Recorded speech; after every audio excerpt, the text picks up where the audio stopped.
Hello दोस्तों, स्वागत है आपका अपने YouTube channel study with Indra Sen पर। और मैं हूं आपका इंद्र सेन।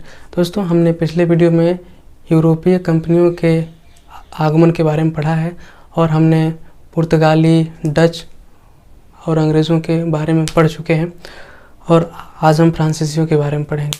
चलिए दोस्तों, पढ़ते हैं फ्रांसीसियों के बारे में। तो दोस्तों, जो फ्रांसीसी ईस्ट इंडिया कंपनी भारत आई थी उसकी स्थापना 1664 में हुई थी और इन्होंने अपनी प्रथम फैक्ट्री सूरत में 1668 में डाली थी। और एक फ्रांसीसी निदेशक थे फ्रैंको कैरो, इनके द्वारा प्रथम फैक्ट्री सूरत में डाली गई थी। 1668 में। इसके बाद जो दूसरी फैक्ट्री थी फ्रांसीसियों की, वह मसूलीपट्टनम में डाली गई थी और 1669 में डाली गई थी। फ्रांसीसियों की दूसरी फैक्ट्री मसूलीपट्टनम में डाली गई थी और 1669 में। इसके बाद दोस्तों 1773 ईस्वी में एक फ्रांसीसी निदेशक थे फ्रैंकोइस मार्टिन, जो कि वालीकुंडपुरम के शासक शेर खान लोदी से एक गांव पुदुचेरी था, जो बाद में पांडिचेरी के नाम से जाना गया। तो उसको उन्होंने लिया। किसने? फ्रैंकोइस मार्टिन ने वालीकुंडपुरम के शासक शेर खान लोदी से पुदुचेरी लिया।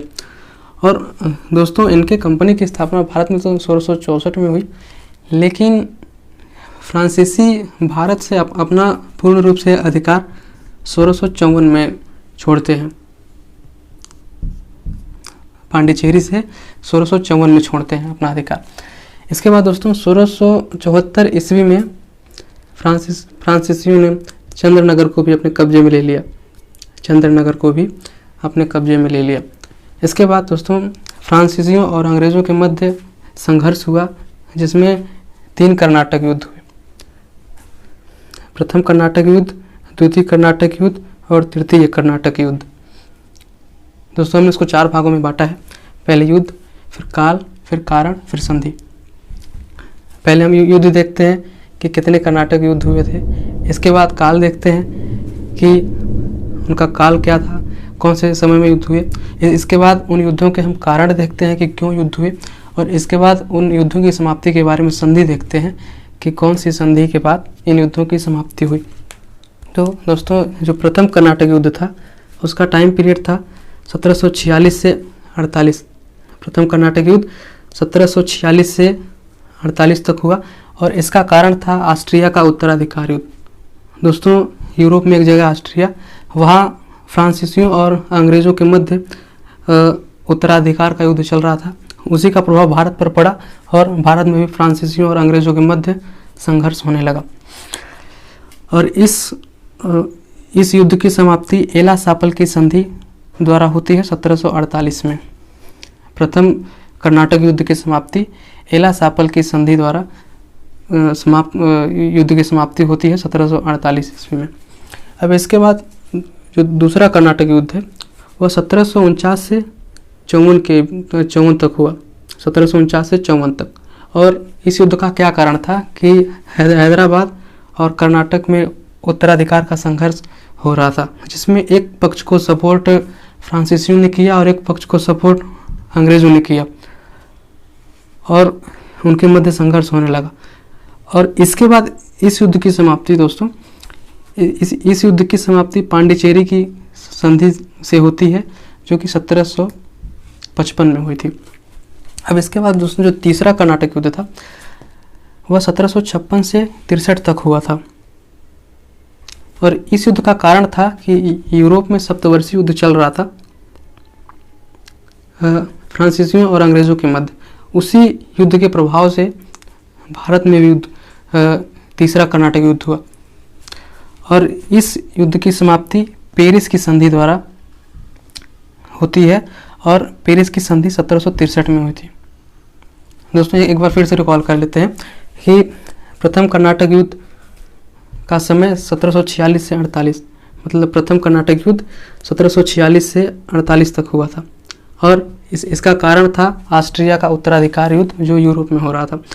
और इस युद्ध की समाप्ति एला सापल की संधि द्वारा होती है और 1748 में एला सापल की संधि हुई थी। इसके बाद दूसरा कर्नाटक युद्ध 1754 से 1749 से 1754 तक होता है। दूसरे कर्नाटक युद्ध का कारण था हैदराबाद और कर्नाटक के उत्तराधिकार के लिए इन दो गुटों का निर्माण, और इस युद्ध की समाप्ति पांडिचेरी की संधि द्वारा होती है जो 1755 में हुई थी। अब तीसरा कर्नाटक युद्ध जो है 1756 से 1763 तक हुआ था, और इस युद्ध का कारण था यूरोप का सप्तवर्षीय युद्ध, और इस युद्ध की समाप्ति पेरिस की संधि से होती है जो 1763 में हुई थी। दोस्तों, जैसे कि संधि का सन है तो मतलब इसको हम ऐसे याद कर सकते हैं कि जो युद्ध का टाइम है, तो जैसे कि प्रथम कर्नाटक युद्ध 1746 से 48 तक चला, तो जो संधि होती है वो युद्ध के अंत में होती है।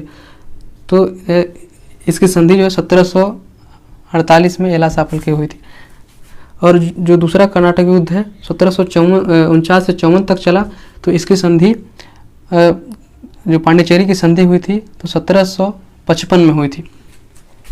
और जो तीसरा कर्नाटक युद्ध था 1756 से 63 तक चला, इसकी संधि पेरिस की संधि हुई थी और 1763 में हुई थी। इसके बाद दोस्तों हम फ्रांसीसियों के बारे में कुछ विशेष देख लेते हैं।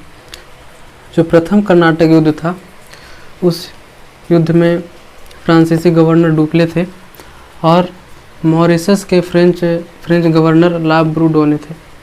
तो ला ब्रूडोने ने अंग्रेज़ों के ऊपर दबाव बनाया और भारत का मद्रास क्षेत्र फ्रांसीसियों ने अपने कब्जे में कर लिया। इसके बाद सेंट थॉम का युद्ध होता है। तो पूछा जाता है कि प्रथम कर्नाटक युद्ध के दौरान कौन सा युद्ध हुआ था, तो सेंट थॉम का युद्ध हुआ था 1748 में। तो इस युद्ध के दौरान क्या हुआ कि जो मद्रास क्षेत्र फ्रांसीसियों के कब्जे में था वह अंग्रेज़ों को दे दिया गया, और जो यूएसए में अंग्रेज़ों के कब्जे में क्षेत्र था वह फ्रांसीसियों को दे दिया गया।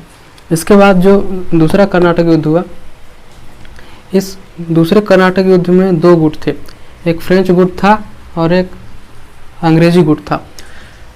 तो इसमें दोनों गुटों के लोग अपने अपने नेतृत्वकर्ता को हैदराबाद व कर्नाटक का शासक बनाना चाहते थे, जिस वजह से अंबूर का युद्ध होता है, अंबूर का युद्ध, और इसमें किसी को पूर्णतः विजय प्राप्त नहीं होती है। और इसके बाद जो तीसरा कर्नाटक युद्ध था यह बहुत महत्वपूर्ण है दोस्तों। तो जो तीसरा कर्नाटक युद्ध था इस टाइम पे वांडीवास का युद्ध हुआ था 1760 में।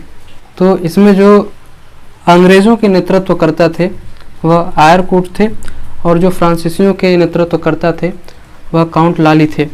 इस युद्ध में फ्रांसीसियों की पराजय हुई और इसी युद्ध को फ्रांसीसियों का पतन, इसी युद्ध के बाद फ्रांसीसियों का पतन मान लिया जाता है। धन्यवाद दोस्तों। आपको अगर वीडियो अच्छा लगा हो तो वीडियो को लाइक